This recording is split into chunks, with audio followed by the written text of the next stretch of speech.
الحمد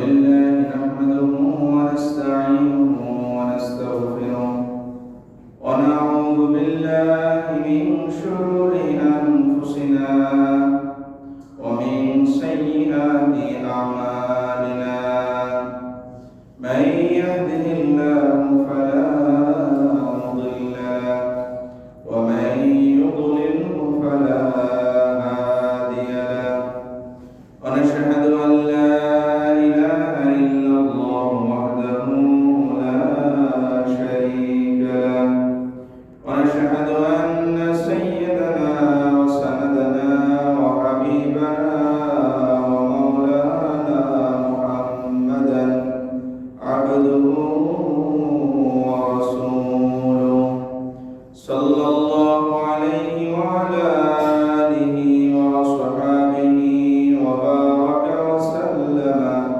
تسليما كثيرا كثيرا الذي أرسله بالحق بشيرا ونذيرا وداعيا إلى الله بإذنه وسراجا منيرا أما بعد فقد قال الله تعالى في كلامه المجيد وفرقانه الحميد أعوذ بالله من الشيطان الرجيم بسم الله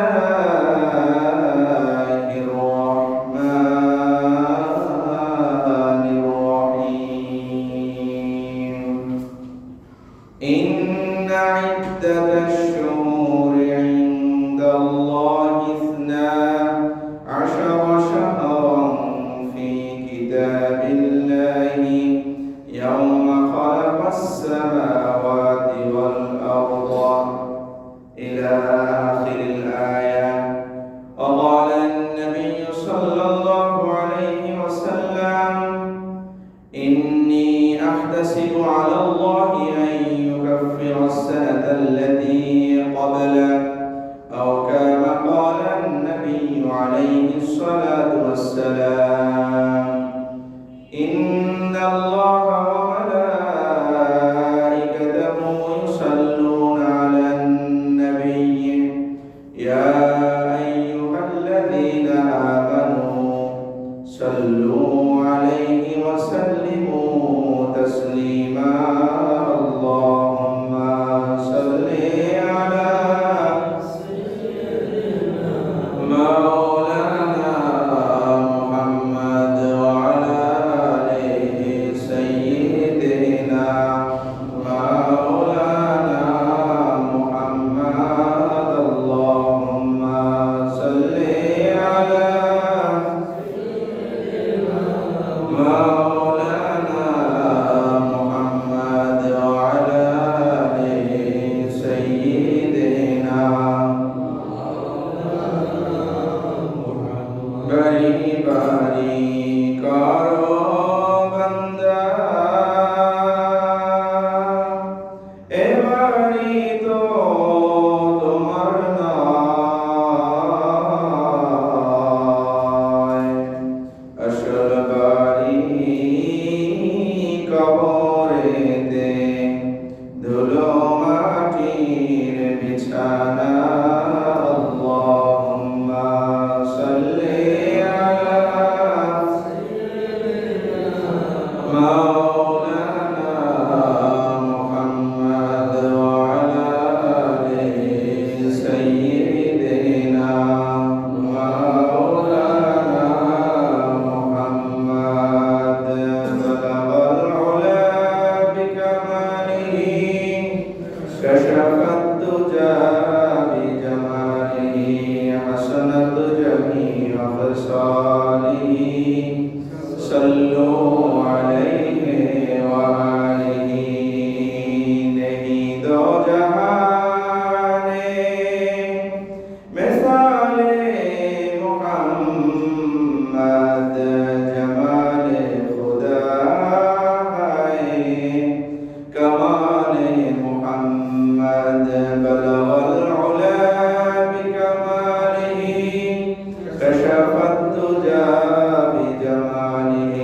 حسنت جميع خصاله صلوا عليه وآله لا إله إلا الله لا إله إلا الله لا إله إلا الله لا إله إلا الله حسبي ربي جل الله ما في قلبي غير الله نور محمد صلى الله لا إله إلا الله لا إله إلا الله لا إله لا إله إلا الله محمد رسول الله صلى الله عليه وسلم উপস্থিত মুআজ্জাজ মুহতারাম ওয়াজিবুল ইহতিরাম সম্মানিত মুসল্লিয়ান আযম পর্দার অন্তরালে অবস্থানরত আমার মা ও বোনেরা সকলকে অন্তরস্থল থেকে মোবারকবাদ। সর্বপ্রথম সেই মহান রব্বুল কারীমের দরবারে লাখ কোটি শুকরিয়া আদায় করছি যে মহান রব্বুল আলামিন দয়া করে মায়া করে মহব্বত করে ভালোবেসে যাচাই বাছাই করে শত শত মানুষের মধ্য থেকে সর্বপ্রকার একজন মানুষ 10টি মায়ের 10টি সন্তান খানিক আবার একাংশে আসার মতো বসার মতো কিছু কথা বলা এবং শোনার মতো তৌফিক দিয়েছেন সেই মহান রব্বুল কারীমের দরবারে কায়নাত সকল উচ্চ আওয়াজে বলি আলহামদুলিল্লাহ আলহামদুলিল্লাহ। লক্ষ কোটি দরুদ সালাম তার চেয়ে বেশি হাজার বার যাকে সৃষ্টি করা না হলে আসমান জমিন কুল কায়নাত কিছুই সৃষ্টি করা হলো না। তিনি হলেন আগা মাওলা নূরে মুজাসসাম শাফিউল উম্মাহ রহমাতে দোজাহান হাবিবে কিবরিয়া নূরুন আলা নূর বিশ্ব সভার সভাপতি নবীকুলের শিরোমণি নূর নবীজির মুহাম্মদুর রাসূলুল্লাহ সাল্লাল্লাহু আলাইহি ওয়াসাল্লাম। আজকে আমরা এমন একটা জুমাবারে উপস্থিত হয়েছি যেটা আরবি নববর্ষ। বাংলায় যেমন 12টি মাস আছে, ইংরেজিতে 12টি মাস আছে, আরবিতেও 12টি মাস আছে। বাংলা নববর্ষ আমরা পালন করি, ইংরেজি মাসের শুরু আমরা পালন করি উৎসব আনন্দের মধ্য দিয়ে। আর আরবি নববর্ষ যেটা আমাদের মূল পয়েন্ট, মুসলমান হিসেবে যেটা আমাদের দায়িত্ব, অনেকেই আমরা জানি না যে আরবি মাস কোন দিন শুরু হয়েছে। নববর্ষ 1448 হিজরি কবে শুরু হইল এটা আমরা অনেকেই জানি না। আজকে মুহররম মাসের 3 তারিখ। এই মুহররম মাসের ভিতরে প্রথম যেই 10টি রজনী আছে যাকে বলা হয় ইয়াউমে আশুরা। বাংলায় বলে 10, ইংরেজিতে বলে 10, আরবিতে বলে 20 অর্থ 10। সেখান থেকে আশুরা নেওয়া হয়েছে। এর ভিতরেও কতিপয় কারণ রয়েছে বিধায় এই দিনটার আলোচনা, এই প্রথম 10 দিনের কথা কোরআনে এবং হাদিসের ভিতরে বলা হয়েছে। অবশ্যই 10 দিনের গুরুত্ব রয়েছে, কোনো কারণ ছাড়া এটা কোরআনে আলোচনায় আসে না এবং হাদিসের ভিতরেও আসে না। খুতবার শুরুতে পবিত্র কালামুল্লাহ থেকে একটা আয়াত তেলাওয়াত করা হয়েছে, সূরাতুত তাওবা 35 নম্বর আয়াত। আল্লাহ রাব্বুল আলামিন বলেন, ইন্না ইদ্দাতাশ শুহুরি ইনদাল্লাহি 12 শাহরান ফি কিতাবিল্লাহি ইয়াওমা খালাকাস সামাওয়াতি ওয়াল আরদা আরবা'তুন হুরুম। আল্লাহ রাব্বুল আলামিন বলেন, আসমানের নিচে জমিনের উপরে লৌহে মাহফুজ থেকে সংরক্ষিত 12টি মাস রয়েছে। সেই 12টি মাসের ভিতরে আল্লাহ রাব্বুল আলামিনের কাছে 4টি মাস সবচেয়ে উত্তম। এই 4টি মাসের ভিতরে মুহররম মাস একটা, এরপরে রজব মাস, জিলকাদ এবং জিলহজ, এই 4 মাসের কথা কোরআনুল কারীমের ভিতরে বলা হয়েছে এবং হাদিস শরীফের ভিতরে বলা হয়েছে। এটাকে বলা হয় নিষিদ্ধ মাস। হুরুম শব্দের অর্থ নিষিদ্ধ। এই মাসের ভিতরে যুদ্ধ, বিগ্রহ, হানাহানি, মারামারি, কাটাকাটি করা নিষেধ। ইসলাম পূর্ব যুগে নবী করিম সাল্লাল্লাহু আলাইহি এই 4 মাসের ভিতরে কোনো যুদ্ধ বিগ্রহ হতো না। এক প্রান্ত থেকে অপর প্রান্ত মানুষ সফর করত বিনা ভয়ে, কোনো ভয় ছিল না। কাফের মুশরিক হিন্দু যারা ছিল তারা সকলেই 4টি মাস সম্বন্ধে জানতো, যে 4টি মাসের ভিতরে যুদ্ধ বিগ্রহ করতে আল্লাহ পাক রব্বুল আলামিন নিষেধ করে দিয়েছেন। এই 4টি মাসের ভিতরে মুহররম মাস, আমরা যেটার ভিতরে রয়েছি, এই মুহররম মাসের অনেক ফজিলত এবং অনেক তাৎপর্যপূর্ণ একটা মাস। এই মুহররম মাসের ভিতরে রোজা আছে।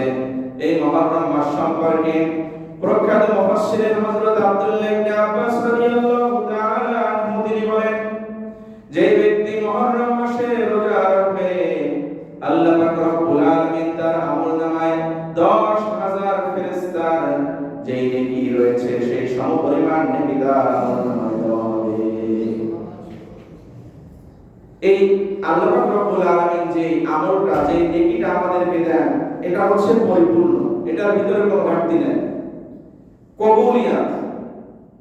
আর আমরা যে ইবাদত বন্দেগী করি এটা কবুল হতেও পারে, নাও হতে পারে। এটার ভিতরে আপনার সন্দেহ আছে যে আমি আজকে জুমার নামাজ পড়তে আসলাম, আমার নামাজ কবুল হবে কি না। আমি বলতে পারবো না যে হ্যাঁ আমার নামাজ কবুল হবে, আমার জিকির, আমার তাসবিহ, তাহলিল সবকিছু আজকে কবুল হবে, এটা আমরা বলতে পারবো না। কিন্তু আল্লাহ পাক রব্বুল আলামিন আপনার নেক আমলের মাধ্যমে যেই নেকিটা দিয়ে থাকেন এটা কবুলিয়াতের নেকি, বলেন সুবহানাল্লাহ। আল্লাহ পাক রব্বুল আলামিন তার হাবিব জনাবে নবী মুহাম্মদুর রাসূলুল্লাহ সাল্লাল্লাহু আলাইহি ওয়াসাল্লামকে বলেছেন, যে ব্যক্তি আশুরার দিনে রোজা রাখবে তার আমলনামায় 10,000 হজ এবং 10,000 উমরা পালন করলে যেই পরিমাণ সওয়াব হয় সেই সমপরিমাণ সওয়াব তার আমলনামায় লিখে দেওয়া হয়। আপনি আমি 80 বছর, 70 বছর বা 100 বছর হায়াত পাইলাম, এর ভিতরে 10টা বা 11টা হজ আদায় করলাম বা তার চেয়ে বেশি আদায় করলাম, উমরা অনেক আদায় করলাম, কিন্তু কবুল হয়েছে কিনা তার কোনো গ্যারান্টি নাই। কিন্তু যদি আপনি এই আশুরা রোজা রাখেন, আল্লাহ পাক রব্বুল আলামিনের হাবিব জনাবে নবী মুহাম্মদুর রাসূলুল্লাহ সাল্লাল্লাহু আলাইহি ওয়াসাল্লাম তিনি বলেছেন, যে ওই বান্দার আমলনামায় 10,000 হজ এবং 10,000 উমরা করলে যেই পরিমাণ নেকি হবে সেই সমপরিমাণ নেকি তার আমলনামায় যোগ করে দেওয়া হবে, বলেন সুবহানাল্লাহ। তা আমরা সকলেই এই মুহররম মাসে আশুরা রোজা রাখার চেষ্টা করব।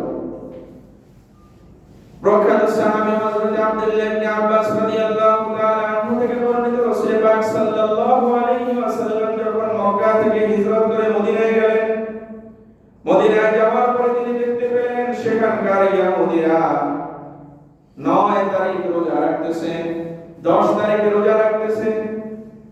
রাসূল পাক সাল্লাল্লাহু আলাইহি ওয়াসাল্লাম ইহুদিদেরকে জিজ্ঞেস করলেন যে তোমরা কি জন্য আজকের দিনে রোজা রাখতেছো?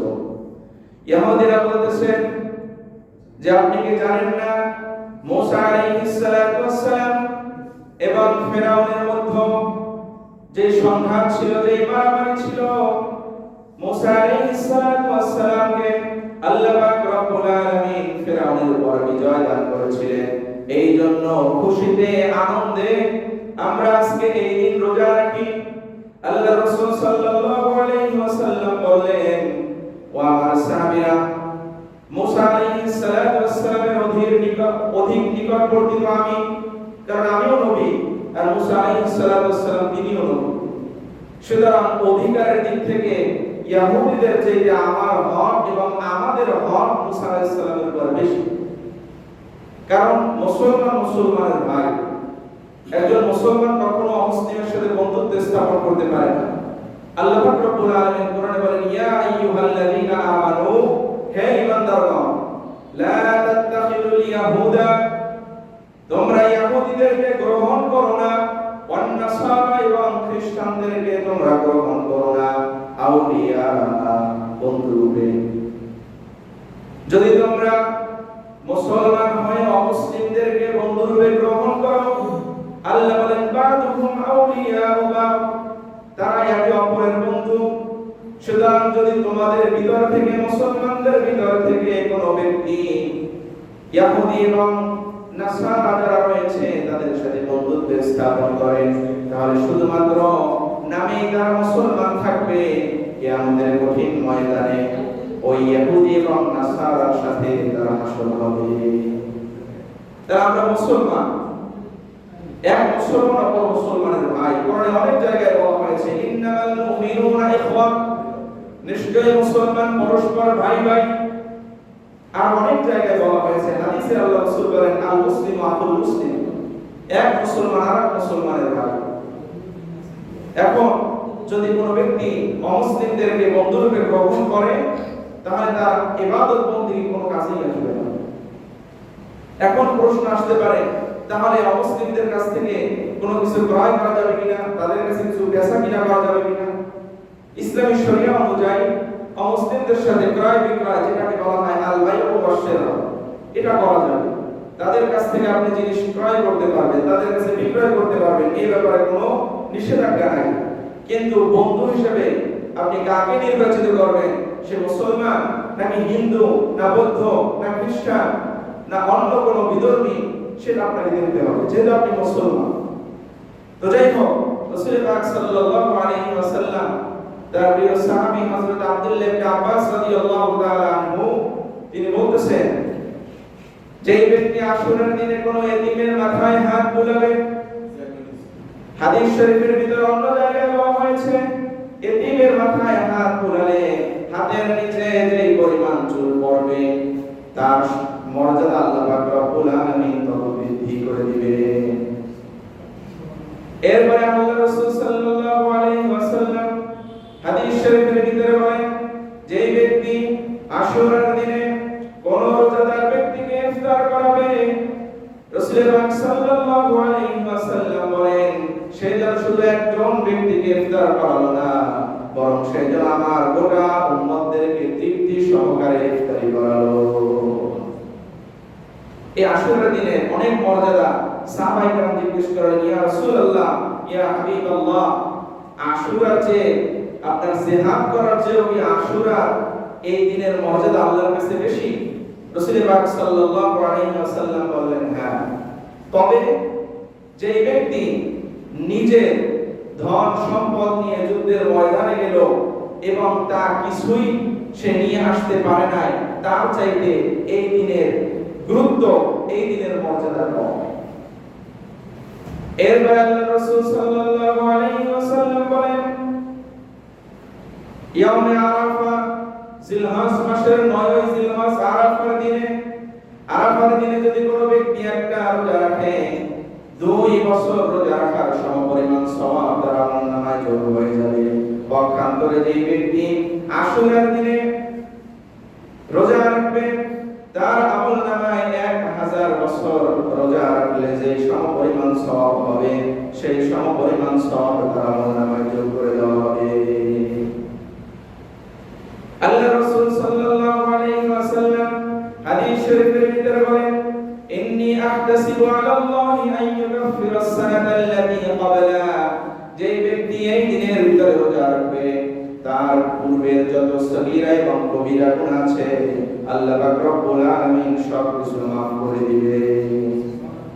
এখন প্রশ্ন হচ্ছে, কবিরা গুনাহ কিভাবে মাফ হবে? কবিরা গুনাহের ভিতরে অনেক স্তর রয়েছে। প্রাথমিকভাবে কবিরা গুনাহ 7টা, তারপরে উলামায়ে কিরামগণ বলেন 8টা, তারপরে সাহাবায়ে কিরামগণ বলেন 10টা, তারপরে আবার সাহাবায়ে কিরামগণ বলেন 12টা। এর পরবর্তী যুগে যারা এসেছেন বড় বড় মুহাক্কিক মুহাদ্দিস আলেমগণ তিনারা বলেছেন 500টির উপরে রয়েছে কবিরা গুনাহ।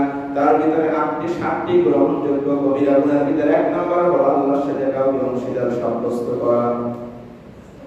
এবারে আল্লাহ বলেন, ইন্নাশ শিরকা লাযুলমুন আযীম, শিরক সবচেয়ে বড় জুলুম, আল্লাহ পাক রব্বুল আলামিনের সাথে অংশীদারিত্ব স্থাপন করা। 2 নম্বরে সতী সাথী রমণীর ব্যাপারে মিথ্যা অপবাদ দেওয়া। 3 নম্বরে চুরি করা, ডাকাতি করা, জিনা করা, ব্যভিচার করা। এই রকম 7টি কথা বলা হয়েছে। হাদিস শরীফে আল্লাহ রাসূল বলেন, যে ব্যক্তি যথাযথভাবে ওযু করে এবং ওযু করার পরে কারো সাথে কথা না বলে 2 রাকাত নামাজ পড়ে, ওই বান্দা সমস্ত পিছনের সগীরা গুনাহগুলো মাফ হয়ে যায়। তাহলে হাদিস শরীফ থেকে ওই হাদিসের ব্যাখ্যায় বলা হয়েছে যে ওযু দ্বারা এবং আপনার ইবাদত বন্দেগী দ্বারা কবিরা গুনাহ মাফ হয়, তবে শর্ত হচ্ছে তওবা ইস্তিগফার করা।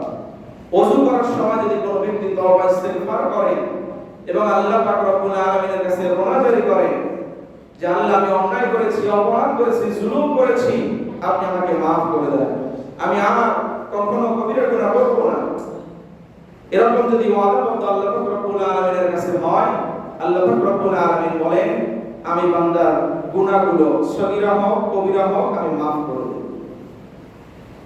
এরপরে হাদিস শরীফে আল্লাহ রাসূল সাল্লাল্লাহু আলাইহি ওয়াসাল্লাম আশুরার রোজার গুরুত্ব সম্পর্কে বলেন, আফদালুস সিয়ামি বা'দা রমাদান শাহরুল্লাহিল মুহাররম।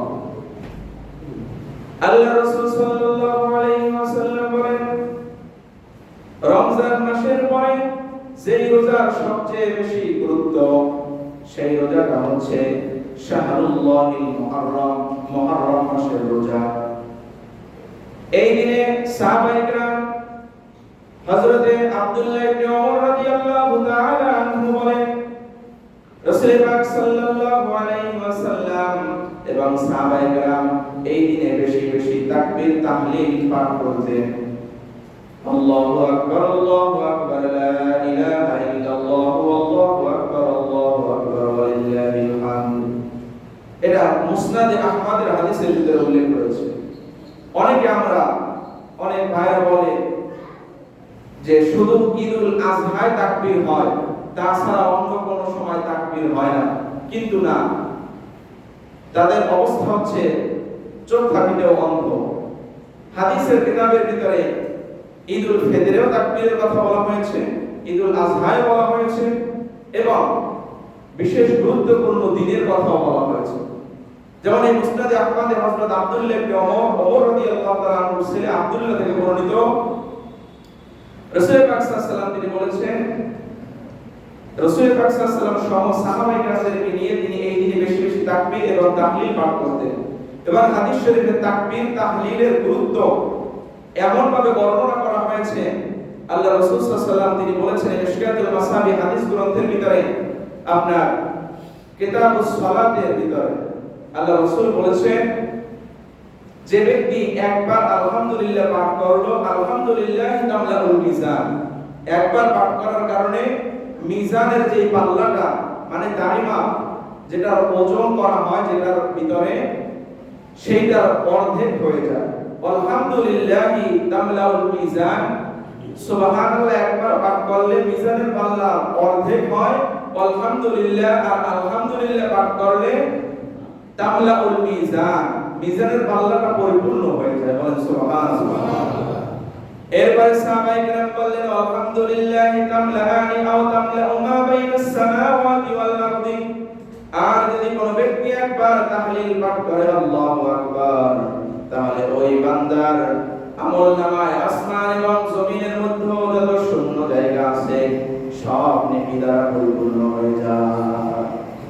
তাহলে প্রথম যে 10 দিন আছে, এই 10 দিন আমরা বেশি বেশি তাকবীর এবং তাহলিল পাঠ করব। সেটা হোক সুবহানাল্লাহ, আলহামদুলিল্লাহ, আল্লাহু আকবার, লা ইলাহা ইল্লাল্লাহ, আল্লাহু আকবার।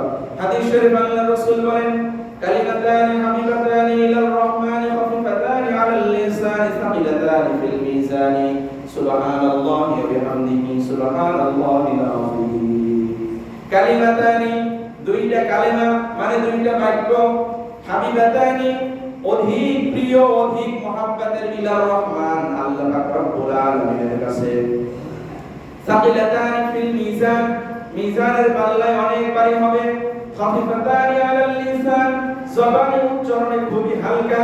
ওই দুইটা বাক্য হলো সুবহানাল্লাহি ওয়া বিহামদিহি সুবহানাল্লাহিল আযীম। আমরা সর্বদা চেষ্টা করব এই বাক্য দুইটা পড়া। এরপরে সুবহানাল্লাহ, আলহামদুলিল্লাহ, আল্লাহু আকবার। এরপরে আল্লাহ রাসূল সাল্লাল্লাহু আলাইহি ওয়াসাল্লাম তিনি আশুরার রোজার গুরুত্ব বর্ণনা করতে গিয়ে বলেন, ইহুদিরা এই দিনে একটা রোজা রাখে, সুতরাং মান তাশাব্বাহা বিকওমিন ফাহুয়া মিনহুম। যে ব্যক্তি ইহুদি নাসারা বা বিধর্মীদের অনুসরণ করে ওই ব্যক্তি আমাদের দলভুক্ত নয়। তাহলে সেই ইহুদিরা মদিনার ইহুদিরা 10ই মুহররম রোজা রেখেছে। আল্লাহ রাসূল সাল্লাল্লাহু আলাইহি ওয়াসাল্লাম বলেছেন, আল্লাহ পাক রব্বুল আলামিন যদি আগামী বছর আমাকে হায়াত দেয়, আমি 9 এবং 10ই মুহররম রোজা রাখব। এই মুহররম মাসের ভিতরে আপনি যে কোনো 2 দিন রোজা রাখতে পারেন চাইলে, কিন্তু উত্তম কোনটা সেটা আগে আমাদের বুঝতে হবে, যে উত্তম কোন জিনিসটা। ইবাদতের ব্যাপারে হালাল হারাম পরে, এরপরে আরো যে বিষয়গুলো আছে মুবাহ মাকরুহ, এগুলো পরে দেখেন, আগে দেখেন উত্তম কোনটা আর অনুত্তম কোনটা। আল্লাহ রাসূল সাল্লাল্লাহু আলাইহি ওয়াসাল্লাম বলেছেন যে আল্লাহ যদি আমাকে আগামী বছর হায়াত দেয়, আমি 9 এবং 10ই মুহররম রোজা রাখবো। কিন্তু আল্লাহ রাসূল সাল্লাল্লাহু আলাইহি ওয়াসাল্লাম পরের বছর আর জীবিত ছিলেন না, তিনি স্থাপিত করেছিলেন। তো সেই অনুযায়ী উলামায়ে কেরামগণ বলেন যে 9 এবং 10ই মুহররম রোজা রাখাটা উত্তম। চাইলে আপনি 10, 11 রাখতে পারেন বা অন্য দিনও রাখতে পারেন, কিন্তু ওই দুইটা উত্তম বলা হয়েছে। আর 9 এবং 10ই মুহররম সম্ভবত আগামী বৃহস্পতি এবং শুক্র এই 2 দিন। আবার বৃহস্পতিবার রোজা রাখার ব্যাপারে হাদিস শরীফে আপনার কিতাবুল আদবের ভিতরে বলা হয়েছে যে বৃহস্পতিবার এবং সোমবার এই 2 দিন যদি কোনো বান্দা রোজা রাখে, এই 2 দিন প্রত্যেক ব্যক্তির আমলনামা আল্লাহ পাক রব্বুল আলামিনের সামনে উপস্থিত করা হয়। হাদিস শরীফে আল্লাহ রাসূল সাল্লাল্লাহু আলাইহি ওয়াসাল্লাম বলেন, হায়াতি খায়রুল লাকুম তুহাদ্দিসুনা ওয়া মুহাদ্দিসু লাকুম ওয়া ওয়াফাতি খায়রুল লাকুম তু'রাদু আলাইয়া আমালুকুম ফামা রাআইতু মিন খায়রিন হামিদুল্লাহ আলাইহি ওয়া মা রাআইতু মিন শাররিন ইস্তাগফারতুল্লাহ লাকুম। আল্লাহ রাসূল বলেন, আমার ইহ জগতের হায়াত তোমাদের জন্য কল্যাণকর, আমার পরকালের জীবন তোমাদের জন্য কল্যাণকর। কারণ তুহাদ্দিসুনা ওয়া নুহাদ্দিসু লাকুম, আমি তোমাদের সাথে কথা বলেছি এবং তোমরাও আমার সাথে কথা বলেছো। তু'রাদু আলাইয়া আমালুকুম, আমি তোমাদের আমল আগের মতই দেখতে পাই। আল্লাহ রাসূল সাল্লাল্লাহু আলাইহি ওয়াসাল্লামের সামনে আমাদের আমল পেশ করা হয়। এখন একবার চিন্তা করে দেখেন যে আমাদের নবীর দাম কত, নবীর মর্যাদা কত। এমন একজন নবী আমরা পেয়েছি যে নবী রাস্তা দিয়ে হাঁটলে রাসূল পাক সাল্লাল্লাহু আলাইহি ওয়াসাল্লামের উপর মেঘ এসে ছায়া প্রদান করে, যেই নবী ডাকলে গাছ চলে আসে, যেই নবীর ইশারায় চাঁদ দ্বিখণ্ডিত হয়ে যায়। এমন একজন নবী আমরা পেয়েছি যে নবীর শরীর মোবারকের ভিতরে মশা মাছি বসতো না। চিন্তা করে দেখেন, যে নবীর উপরে একবার দরুদ পাঠ করলে 10টি রহমত বর্ষিত হয়, 10টি নেকি তার আমলনামায় যোগ করে দেওয়া হয়, 10 গুণ তার মর্যাদা বৃদ্ধি করে দেওয়া হয়। আমাদের সমাজের অনেক ভাইরা সূরা বাকারার একটা আয়াতের দলিল দেয় যে লা নুফাররিকু বাইনা আহাদিন মিনহুম, আমরা কোন নবীদের মাঝে পার্থক্য করি না, কোন মানুষের মাঝে পার্থক্য করি না।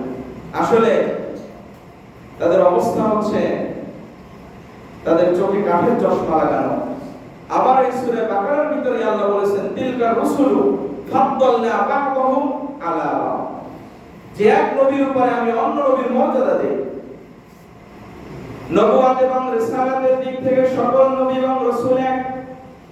আমার নবীর যে নবুয়ত, আদম আলাইহিস সালাতু ওয়াস সালামের যে নবুয়ত, ঈসা আলাইহিস সালাতু ওয়াস সালামের যে নবুয়ত, ইব্রাহিম আলাইহিস সালাতু ওয়াস সালামের সেই নবুয়ত, আমার নবীর যে রিসালাত, আর বাকি নবী যারা ছিল, রাসূল যারা ছিল, তাদেরও রিসালাত একই রিসালাত। কিন্তু সম্মানের দিক থেকে, মর্যাদার দিক থেকে অন্যান্য নবীদের সাথে আমাদের নবীর কোনো তুলনা হয় না। আল্লাহ রাসূল সাল্লাল্লাহু আলাইহি ওয়াসাল্লামকে প্রশ্ন করেছে হযরত আব্দুল্লাহ ইবনে উমর, মুস্তাদরাকে হাকিমে লম্বা ঘটনা। হযরত আব্দুল্লাহ ইবনে উমর রাদিয়াল্লাহু তাআলা আনহু প্রশ্ন করেছেন, ইয়া রাসূলুল্লাহ, ইয়া হাবিবাল্লাহ, আমার পিতা মাতা এবং আমার জীবন আপনার উপর কুরবানি হোক, আপনি বলুন আল্লাহ পাক রব্বুল আলামিন সর্বপ্রথম কি সৃষ্টি করেছে? রাসূল পাক সাল্লাল্লাহু আলাইহি ওয়াসাল্লাম বলেন, হে আব্দুল্লাহ, আল্লাহ পাক রব্বুল আলামিন সর্বপ্রথম তোমার হাবিবের নূর সৃষ্টি করেছেন। সেই নূরটাকে চারটি ভাগ করেছেন, সেখান থেকে এক ভাগ দিয়ে কলম সৃষ্টি করেছেন, লৌহ সৃষ্টি করেছেন, আরশ কুরসি, আর এক ভাগ দিয়ে জান্নাত জাহান্নাম, আবার আর এক ভাগ আল্লাহ পাক রব্বুল আলামিন চারটি ভাগ করেছেন। আমার যেই ভাগটা ছিল সেটা খণ্ডিত করা হয় না। এরপরে দেখেন রাসূল পাক সাল্লাল্লাহু আলাইহি ওয়াসাল্লামকে আহলুস সুন্নাত ওয়াল জামাতের মধ্যে বলা হয় যে রাসূল সাল্লাল্লাহু আলাইহি ওয়াসাল্লাম নূরের নূর। আর শ্রেণীর মানুষ আমাদের সমাজে তারা বলে যে না, ইন্নামা আনা বাশারুম মিসলুকুম, তিনি মাটির তৈরি। কোরআনুল কারীমে আপনি কোন জায়গায় একটা আয়াত খুঁজে পাবেন না যেখানে বলা হয়েছে যে মানুষরা মাটির তৈরি। যত জায়গায় মাটির কথা বলা হয়েছে আপনি তাফসীর খুলেন, যে তাফসীর খুলেন, পৃথিবীর বুকে 36টা তাফসীর আছে। এই 36টা তাফসীরের ভিতরে যে তাফসীর আপনি খুলবেন দেখবেন মাটির কথার প্রতি ইঙ্গিত এসেছে হযরত আদম আলাইহিস সালামের প্রতি। বেশিরভাগ এই ব্যাপারে বেশি আলোচনা করা হয়েছে সূরা আরাফের 11 নম্বর আয়াত থেকে। ক্বালা মা মানাআকা আল্লা তাসজুদা ইযা আমারতুকা ক্বালা আনা খায়রুম মিনহু খালাকতানি মিন তিন। এখানে আল্লাহ রাব্বুল আলামিন বলেন ক্বালা, আল্লাহ বলেন মা মানাআকা, কে তোমাকে নিষেধ করেছে আল্লাহ তাসজুদা, সিজদা করতে, ইয আমারতু, যখন আমি সিজদার হুকুম করেছি। আল্লাহ পাক রব্বুল আলামিন আদম আলাইহিস সালামকে সৃষ্টি করার পরে তাকে সিজদা করার হুকুম দিলেন। এখন প্রশ্ন, সেই সিজদাটা কিসের সিজদা ছিল? ইবাদতের নাকি তাজিমের সিজদা ছিল? সেই সিজদাটা ছিল তাজিমের সিজদা। আমরা সাধারণত এখন অনেক জায়গায় মানুষ বলে যে তাজিমের সিজদা বৈধ, কিন্তু না, তাজিমের সিজদা রহিত হয়ে গিয়েছে। তাজিমের সিজদা এখন আর নাই। নামাজের ভিতরে আমরা যে সিজদা দেই এইটা এক প্রকার সিজদা, এই সিজদাটা পাওয়ার যোগ্য আল্লাহ। আরেকটা হচ্ছে তিলাওয়াতুস সিজদা। আমরা কোরআনুল কারীম যখন তিলাওয়াত করি, কোরআনের ভিতরে 14টি সিজদার আয়াত আছে, এখানে আমরা সিজদা দেই। আরেকটা ছিল তাজিমের সিজদা। এই তিনটা সিজদার ভিতরে দুইটা সিজদা চালু আছে, একটা সিজদা চালু নেই। এটার হুকুম বাতিল হয়ে গিয়েছে। কিন্তু এখন অনেক জায়গায় দেখা যায় অনেক মানুষ, অনেক পীর, এরা বলে যে না, তাজিমের সিজদা এখনো চালু আছে এবং তাদের মুরিদদের দ্বারা তাদের কদমে, তাদের পায়ে, তাদের সামনে সিজদা করায়, এটা পরিপূর্ণ শিরক। তো সিজদা আছে দুইটা, একটা হচ্ছে নামাজের সিজদা আর একটা হচ্ছে তিলাওয়াতের সিজদা। তো যাই হোক, যখন সেই তাজিমের সিজদা করার জন্য আদম আলাইহিস সালামকে বললেন, তখন ইবলিস শয়তান ব্যতীত সকলেই সিজদা করলো। তখন আল্লাহ জিজ্ঞেস করলেন মা মানাকা, কে তোমাকে নিষেধ করলো আল্লাহ তাসজুদা, যখন আমি সিজদা করতে বলেছি তোমাদেরকে, তখন তোমাকে কে নিষেধ করলো?